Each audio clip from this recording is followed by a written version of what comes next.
नमस्कार साथियों, आप सभी का आपके अपने YouTube चैनल स्टडी राजस्थान 1000 के अंतर्गत स्वागत है। आज की जो अपनी वीडियो होने वाली है दोस्तों राजस्थान जीके से संबंधित है। राजस्थान जीके में दोस्तों जितने पिछले एग्जाम में जो क्वेश्चन पूछे गए उन क्वेश्चनों के बारे में अपन लगातार इस सीरीज में चर्चा कर रहे हैं। और आज की वीडियो नंबर दोस्तों अपने 83 नंबर की वीडियो है। और इससे पहले दोस्तों मैंने 82 वीडियो अपलोड कर दी जो कि आपको इसी चैनल के अंतर्गत प्लेलिस्ट बनी हुई राजस्थान जीके प्रीवियस ईयर के नाम से, जहाँ पे आपको सभी की सभी वीडियो मिल जाएगी। ठीक है, जिसमें अपन लगभग कल्चर के बारे में फुल डिस्कशन कर चुके हैं। और अभी अपना मतलब इतिहास का टॉपिक चल रहा है, तो इतिहास में दोस्तों अपन गुर्जर प्रतिहार वंश से संबंधित डिस्कशन कर चुके हैं। और मेवाड़ का इतिहास दोस्तों आज की अंतिम वीडियो है। ठीक है, तो वीडियो प्रारंभ करते हैं और देखते हैं दोस्तों आज का सबसे पहला क्वेश्चन कौन सा होने वाला। तो यहाँ पे दोस्तों ये सबसे पहला क्वेश्चन है, लेकिन इसके बारे में थोड़ा सा अंत में डिस्कशन करेंगे। इससे पहले छोटा सा एक कोट है, ठीक है, कोट के बारे में डिस्कशन कर लेते हैं कि अपनी नज़र हमेशा उस चीज़ पर रखो जिसे तुम पाना चाहते हो। कि अपनी नज़र हमेशा उस चीज़ पर रखो जिसे तुम पाना चाहते हो, उस पर नहीं जिसे तुम खो चुके हो। तो ये बात हमेशा याद रखना दोस्तों, जो मतलब कि अपन ने खो दिया उस पे हमेशा कभी ध्यान नहीं देना। एक कहावत भी है दोस्तों, चिड़िया चुग गई खेत अब पछताए होत क्या है। ठीक है, तो यहाँ पे मतलब कि जो अब चिड़िया चुग गई खेत, पहले जो घटना हो चुकी है उसको भूल जाओ। अभी अपना जो आगे का टारगेट है उस पे ध्यान रखो। ठीक है, और ये मतलब कि छोटी-छोटी सी वीडियो बनाता हूँ मैं, लगभग 10-15 मिनट की वीडियो होती है। और ये आपका ज़्यादा टाइम वेस्टेज भी नहीं करती दोस्तों। आप इससे ज़्यादा टाइम वेस्टेज तो मतलब कि जो स्टोरी वगैरह होती है उनको देखने में कर देते हो। ठीक है, तो वीडियो प्रारंभ करते हैं और देखते हैं दोस्तों आज का सबसे पहला क्वेश्चन अपने सामने आ गया है। निम्नलिखित युद्ध राजस्थान इतिहास में सीमा चिन्ह है दोस्तों। तो यहाँ पे जो युद्ध है इनकी एक सीमा चिन्ह है, मतलब कि निर्धारित करना तिथि के अनुसार। ठीक है, सही तिथि के अनुसार। तो खानवा के युद्ध की बात करें तो खानवा का युद्ध कब हुआ था? 17 मार्च 1527 को। ठीक है, राणा सांगा और बाबर के मध्य, जहाँ पे बाबर की विजय होती है। और गिरी सुमेल युद्ध की बात करें दोस्तों, ये कब होता है दोस्तों? गिरी सुमेल का युद्ध होता है 5 जनवरी 1544 को। ठीक है, 1544 को होता है गिरी सुमेल का युद्ध। और ये दोस्तों होता है 1527 को। और बटनेर के युद्ध की बात करें दोस्तों, बटनेर का युद्ध कब होता है? तो यहाँ पे दोस्तों बटनेर का युद्ध हो जाएगा 1338 के अंतर्गत। ठीक है, बटनेर का युद्ध कब होता है? 1338 में। और उसके बाद हल्दी घाटी के युद्ध की बात करें तो दोस्तों हल्दी घाटी का युद्ध कब होता है? 1576 में। खानवा का युद्ध 1527 और गिरी सुमेल का युद्ध 1544। ठीक है, तो सबसे पहले युद्ध कौन सा होता है? बटनेर का। ठीक है, 2 नंबर पे। तो 2 नंबर से वाई कौन सा स्टार्ट हो रहा? केवल अपना सी ऑप्शन स्टार्ट हो रहा। तो यहाँ पे अपना राइट आंसर क्या हो जाएगा? सी। उसके बाद कौन सा दोस्तों? बटनेर के बाद ये हो जाएगा 1527 वाला, तो यहाँ पे पहला नंबर हो जाएगा। और 1544 वाला तीसरा नंबर हो जाएगा। और हल्दी घाटी का युद्ध दोस्तों अंत में है, यानी कि 1576 में है। तो यहाँ पे अपना सी ऑप्शन ठीक है। नेक्स्ट देखिए, उन महाराणा का क्या नाम था जो केसरी सिंह बारहेट की चेतावनी रात चुंगटिया इस कदर दोस्तों प्रभावित हो गए थे कि उन्हें दिल्ली दरबार जाने के लिए यात्रा अपनी रद्द कर दी थी। तो यहाँ पे दोस्तों एक मेवाड़ के मतलब कि शासक थे, जिन्होंने दोस्तों मतलब जो केसरी सिंह बारहेट के द्वारा एक चेतावनी रात चुंगटिया लिखा गया दोस्तों 1300 ठीक है, 1300 लिखे गए चेतावनी रात चुंगटिया केसरी सिंह बारहेट के द्वारा। तो इसको पढ़कर दोस्तों ऐसा कौन सा मतलब कि मेवाड़ का शासक था जो कि दिल्ली जाते समय दोस्तों उसकी यात्रा को रद्द कर दिया था। ठीक है, इतने प्रभावित हो गए। तो वो कौन था दोस्तों?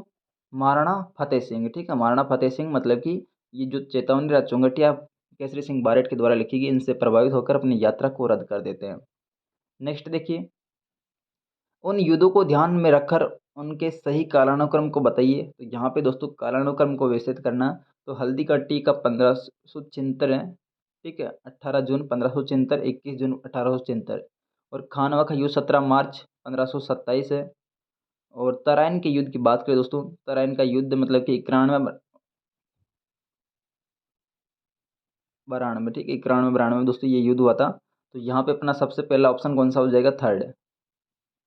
और उसके बाद दोस्तों खानवा का युद्ध है, फिर उसके बाद हल्दी घाटी का युद्ध है, तो अपना सी ऑप्शन वापस ठीक है। नेक्स्ट देखिए, मेवाड़ के किस महाराणा के शासनकाल में दोस्तों मेवाड़ महाराणाओं के साथ सती होने का अंतिम घटना का विवरण मिलता है? तो यहाँ पे दोस्तों मेवाड़ के किस महाराणा के शासनकाल में मेवाड़ के महाराणाओं के साथ में जो सती प्रथा थी दोस्तों, वो सती होने की जो अंतिम घटना थी उनका विवरण मिलता है। तो अंतिम मतलब की जो घटना थी वो किसके साथ में घटित हुई थी? तो यहाँ पे अपना राइट आंसर क्या हो जाएगा दोस्तों? तो इसकी बात करें दोस्तों, ये घटना हुई थी स्वरूप सिंह के शासनकाल में दोस्तों अंतिम घटना थी, ठीक है, स्वरूप सिंह के शासनकाल में। और ये घटना कब थी दोस्तों? ये घटना थी दोस्तों लगभग 1861 तक, ठीक है, 1861 तक ये अंतिम घटना थी सती होने वाली, मेवाड़ के अंतर्गत। नेक्स्ट देखिए, कतिपय राजपूत शासकों की सूची नीचे दी गई है। तो यहाँ पे दोस्तों नीचे राजपूत शासकों की सूची दी गई, इनमें से उन दोनों का चयन करना है जिन्होंने दोस्तों मुगलों का सहयोग नहीं किया। तो यहाँ पे दोस्तों मतलब कि राणा सांगा, चंद्रसेन, मानसिंह, राय सिंह। तो यहाँ पे मानसिंह जयपुर वाला है जिन्होंने दोस्तों मतलब कि मुगलों की सहायता दी, और राय सिंह ये बीकानेर से दोस्तों मुगलों की सहायता देने वाला। लेकिन राणा सांगा और चंद्रसेन ये दोनों मतलब कि मुगलों के हमेशा विरुद्ध रहे, ठीक है।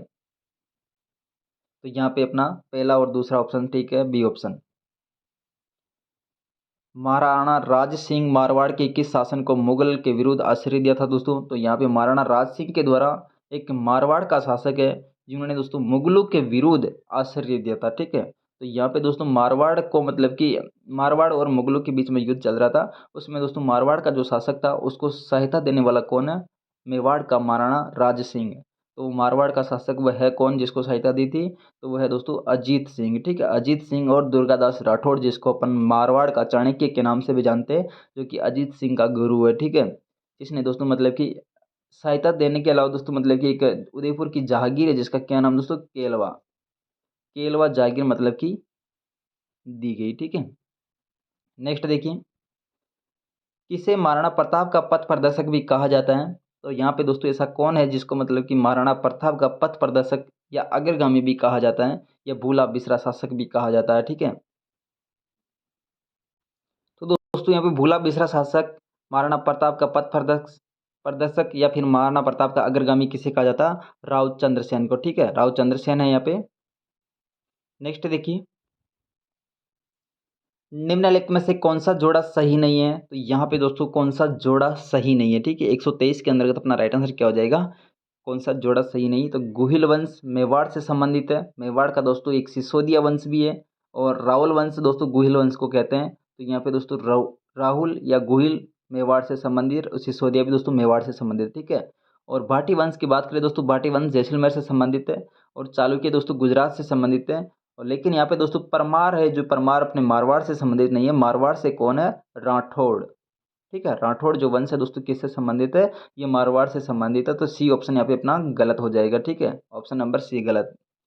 नेक्स्ट देखिए, निम्नलिखित में से कौन से राजपूत सरदार हल्दीघाटी के युद्ध में राणा प्रताप के पक्ष में लड़े थे? तो यहाँ पे दोस्तों इनमें से कौन से राजपूत सरदार है जो कि राणा राणा मतलब कि महाराणा प्रताप के साथ में हल्दीघाटी के युद्ध में लड़े थे?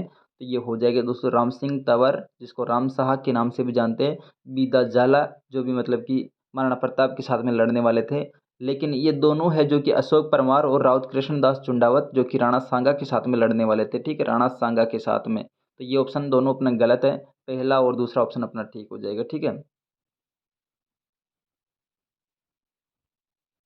एक मिनट, यहाँ पे मतलब जो ये अपना कृष्णदास चुंडावत है, ये भी दोस्तों महाराणा प्रताप के साथ में था। कृष्णदास चुंडावत, बीदा जाला और राम सिंह तंवर, ये तीनों की तीनों दोस्तों महाराणा प्रताप के साथ में युद्ध लड़ने वाले थे दोस्तों हल्दी घाटी में, ठीक है, हल्दी घाटी के अंतर्गत। अशोक परमार नहीं था, अशोक परमार मतलब राणा सांगा से संबंधित था। तो यहाँ पे मैंने दोस्तों कृष्णदास चुंडावत को जोड़ दिया, यहाँ पे थोड़ा सा मिस्टेक हो गई थी। तो अशोक परमार है जो कि केवल ये मतलब राणा सांगा से संबंधित है, बाकी तीनों की तीनों दोस्तों महाराणा प्रताप से संबंधित है, ठीक है। नेक्स्ट देखिए, तो यहाँ पे अपना ऑप्शन नंबर कौन सा हो जाएगा? 1 2 3, यानी कि बी ऑप्शन अपना ठीक हो जाएगा। मेवाड़ में दोस्तों आर्य समाज की स्थापना किसने की थी? तो मेवाड़ के अंदर जो आर्य समाज की स्थापना की थी, वो दोस्तों आर्य समाज की स्थापना किसने की थी? वैसे आर्य समाज की स्थापना दोस्तों 1883 के अंतर्गत किसके द्वारा की गई थी? स्वामी दयानंद सरस्वती के द्वारा, ठीक है, 1883 में दोस्तों स्वामी दयानंद सरस्वती के द्वारा उदयपुर में दोस्तों परोपकारिणी सभा की स्थापना की थी, ठीक है, परोपकारिणी परोपकारिणी सभा की स्थापना स्वामी दयानंद सरस्वती के द्वारा 1883 में दोस्तों उदयपुर में की थी, परोपकारिणी, ठीक है। और आर्य समाज की स्थापना करने वाला दोस्तों दयानंद सरस्वती है। लेकिन मेवाड़ में जो आर्य वंश की स्थापना करने वाला वो कौन हो जाएगा? विष्णुलाल पांड्य, ठीक है, विष्णुलाल पांड्य यहाँ पे दोस्तों आर्य समाज की स्थापना करने वाला मेवाड़ के अंतर्गत। बहुत ही इंपॉर्टेंट क्वेश्चन है दोस्तों, एग्जाम में पूछा गया। नेक्स्ट देखिए, कवि चंद्र बरदाय ने दोस्तों राजपूत राजवंशों की सूची दी। तो यहाँ पे जो कवि राजचंद्र बरदाई इसके द्वारा एक पृथ्वीराज रासो लिखा गया दोस्तों। और इसने जो राजपूत राजवंशों की जो सूची दी गई दोस्तों, सूची में कितने राजपूत वंश थे, तो ये दोस्तों कितने थे, 36 राजपूत वंश थे। चंद्र बरदाई के द्वारा पृथ्वीराज रासो लिखा गया, उसमें दोस्तों 36 राजपूत राजवंशों की सूची दी गई। ठीक है, नेक्स्ट देखिए, इजलास खास की स्थापना कब हुई थी। तो इजलास खास की बात करें दोस्तों, इजलास खास की स्थापना कब हुई थी, ये हुई थी दोस्तों 1877 में। ठीक है, 1877 में दोस्तों मतलब कि इजलास खास की स्थापना हुई थी। एक और होता है जिसका क्या नाम दोस्तों, इजलास खास पहले तो होता क्या है, ठीक है। इजलास खास होता है मतलब कि 15 सदस्यों का एक मतलब कि कमेटी होती है, जिसके अंदर दोस्तों मतलब कि एक तो दीवानी दीवानी एक मतलब कि फौजदारी फौजदारी इसके अलावा मतलब कि एक और होता है अपील। ये मतलब कि टोटल लोग कितने होते हैं, अपीली फौजदारी वाले जो लोग होते हैं दीवानी, ये मतलब 15 लोगों का एक कमेटी होती है जिसको अपन इजलास खास के नाम से जानते हैं। और इसकी स्थापना कभी थी दोस्तों 1877 में। और इसकी स्थापना करने वाले का क्या नाम है, तो स्थापना करने वाले का नाम दोस्तों सज्जन सिंह। ठीक है, महाराणा सज्जन सिंह, जिन्होंने दोस्तों मतलब कि यहाँ पे इजलास खास की स्थापना की थी। ठीक है, और इनसे संबंधित एक और है मतलब कि वो संस्था का नाम क्या हो जाएगा, एक मिनट, यहाँ पे उस संस्था का नाम बता।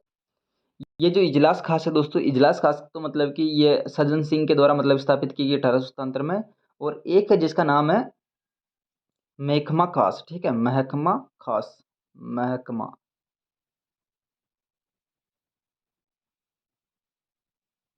महकमा खास की स्थापना किसने की थी दोस्तों, शंभू सिंह ने। ठीक है, महाराणा शंभू सिंह ने दोस्तों महकमा खास की स्थापना की थी। और ये भी लगभग मतलब कि ऐसी कमेटी होती है या फिर काउंसिल कह सकते हैं, समिति वगैरह। और फिर इजलास खास ये अपने 1877 में सज्जन सिंह के द्वारा स्थापित की गई। ठीक है, नेक्स्ट देखिए, इजलास खास की स्थापना की थी, तो इसके बारे में आपको बता चुका हूँ। इजलास खास की स्थापना महाराणा सज्जन सिंह ने की थी 1877 में, जो कि एक क्या है दोस्तों, समिति है। ठीक है, स्वतंत्र में। नेक्स्ट देखिए, चित्तौड़ की किस रानी ने दोस्तों बादशाह हुमायूं से मदद मांगी थी। तो चित्तौड़ की ऐसी कौन सी रानी है जिन्होंने दोस्तों रानी बादशाह हुमायूं से मदद मांगी थी।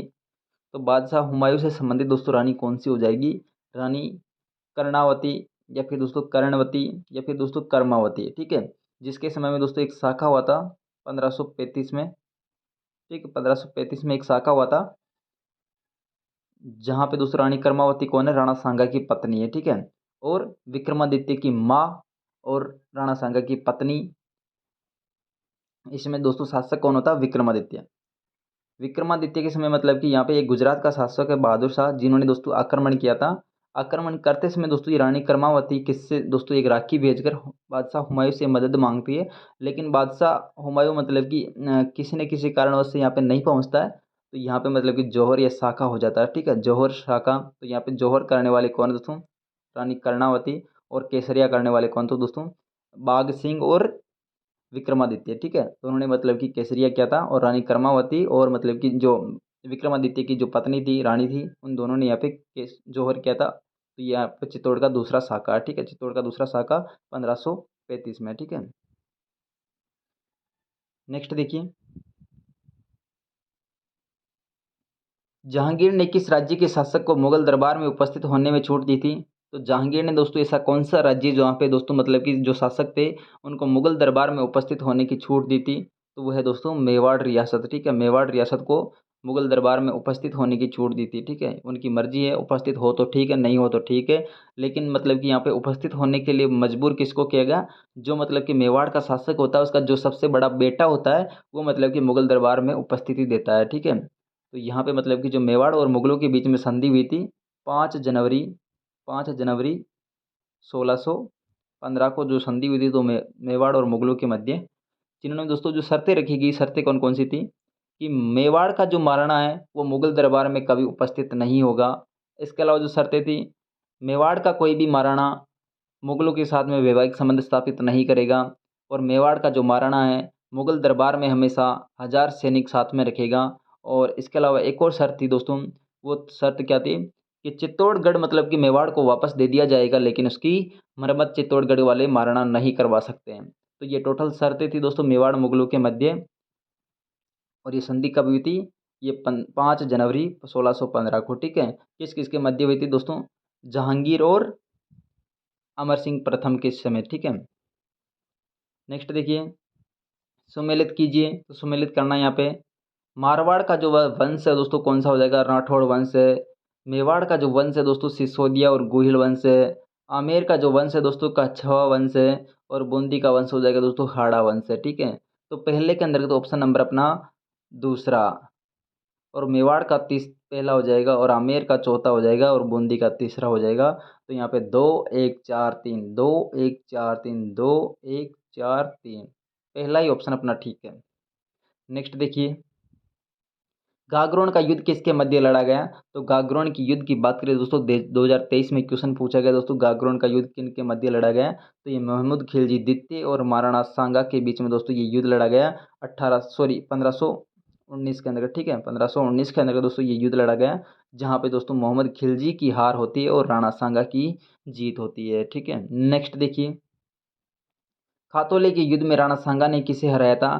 तो खातौली का जो युद्ध पड़ता है दोस्तों, खातौली का युद्ध कहाँ पे पड़ता है, कोटा पिपलाद नामक स्थान पे दोस्तों खातौली स्थान पड़ता है, जहाँ पे दोस्तों किस किस के मध्य युद्ध होता है। ये दोस्तों इब्राहिम लोधी और महाराणा सांगा के बीच में युद्ध होता है, जहाँ पे दोस्तों इब्राहिम लोधी की बुरी तरीके से हार होती है खातौली के युद्ध में, ठीक है। और ये युद्ध कब होता है, 1517 के अंदर, ठीक है। 1517 में खातौली का युद्ध होता है। नेक्स्ट देखिए, कृष्णा कुमारी किस राज्य की राजकुमारी थी जिसके विवाह के विवाद में दोस्तों राजपूताना में राजनीतिक उथल पुथल उत्पन्न कर दी थी दोस्तों। तो यहाँ पे कृष्णा कुमारी जो कृष्णा कुमारी थी दोस्तों, ये मेवाड़ राज्य से संबंधित थी, यानी कि उदयपुर से संबंधित थी। और जिसके विवाह की मतलब कि विवाह की वजह से दोस्तों जो राजनीतिक उथल पुथल हो गई थी, ठीक है। तो कृष्णा कुमारी का जो विवाह तय किया गया दोस्तों, विवाह तय कहाँ पे किया था, जोधपुर में।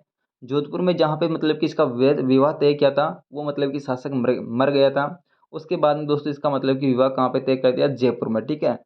तो जयपुर में जैसे ही इसका मतलब कि कृष्णा कुमारी का विवाह तय किया जाता है, तो यहाँ पे जोधपुर वाले सोचते हैं कि एक बार जिस लड़की का मतलब कि जिस रियासत में विवाह तय हो जाता है वहाँ पे ही उसकी शादी होती है। तो यहाँ पे मतलब कि जोधपुर और जयपुर के बीच में लड़ाई उत्पन्न हो जाती है, यानी कि राजनीतिक उथल पुथल हो जाती है। और इसके बाद दोस्तों जो कृष्णा कुमारी है इसको मतलब कि जहर देकर मार दिया जाता है, ठीक है। तो ये राजनीतिक जो उथल पुथल है वापस शांत हो जाती है। और ये राजकुमारी कहाँ की थी दोस्तों, उदयपुर की थी, ठीक है।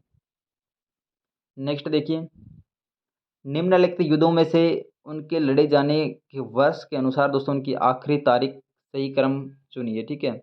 तो सबसे पहले युद्ध की बात करें दोस्तों, गागरोन का युद्ध ये कब होता है, गागरोन का युद्ध होता है 1519 के अंदर है, ठीक है। बयाना का युद्ध कब होता है, 1526 में। और सारंगपुर का युद्ध कब होता है, ये होता है 1537 में। मालवी का युद्ध कब होता है, 1540 में। तो यहाँ पे दोस्तों इनको कालानुक्रम के अनुसार व्यवस्थित करना है। तो सबसे पहले कौन सा युद्ध आएगा, तो सबसे पहले है अपना गागरोन का युद्ध, ठीक है। तो पहला ऑप्शन एक तो इसमें दिख रहा है, एक इसमें दिख रहा है, ठीक है। उसके बाद दोस्तों 1526 यानी कि बयाना का युद्ध है, दूसरा ऑप्शन इसमें भी दिख रहा है, ये ऑप्शन तो अपना कट हो गया, ठीक है। सॉरी, तीसरा नहीं, यहाँ पे बयाना का तीसरा नंबर पर, तो ये कट है और ये सही है, ठीक है। तो पहला, तीसरा, और उसके बाद दूसरा नंबर पे कौन सा दोस्तों, सारंगपुर का युद्ध हो गया, तो यहाँ पे दिख रहा है। और उसके बाद में लास्ट में मावली का युद्ध है, ठीक है। मावली का युद्ध किन किन के मध्य होता है दोस्तों, एक तो राणा उदय सिंह और मतलब कि बनवीर के मध्य दोस्तों ये युद्ध होता है, मावली का युद्ध 1540 में, जहाँ पे राणा उदय सिंह की विजय होती है और चित्तौड़ पे वापस अपना कब्जा कर लेते हैं। और सारंगपुर के युद्ध की बात करें दोस्तों, ये किस किसके मध्य होता है, ये मतलब कि मालवा के शासक जिसका नाम क्या दोस्तों, महमूद खिलजी और महाराणा कुंभा के मध्य युद्ध होता है, जहाँ पे राणा महाराणा सॉरी यहाँ पे कितनी तारीख है, 1 मिनट दोस्तों, यहाँ पे थोड़ी सी मिस्टेक, बहुत बड़ी मिस्टेक हुई, थोड़ी सी नहीं है।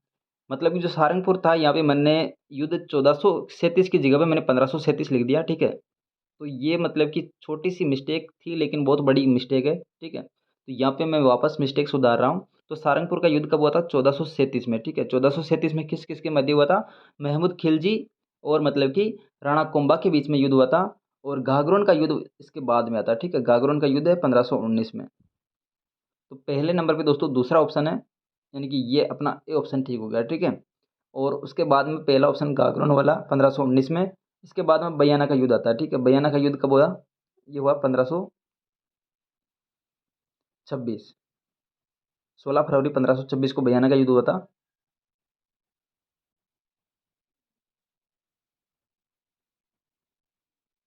तीसरा है, उसके बाद में लास्ट में मावली का युद्ध है 1540 वाला, ठीक है, जो कि राणा उदय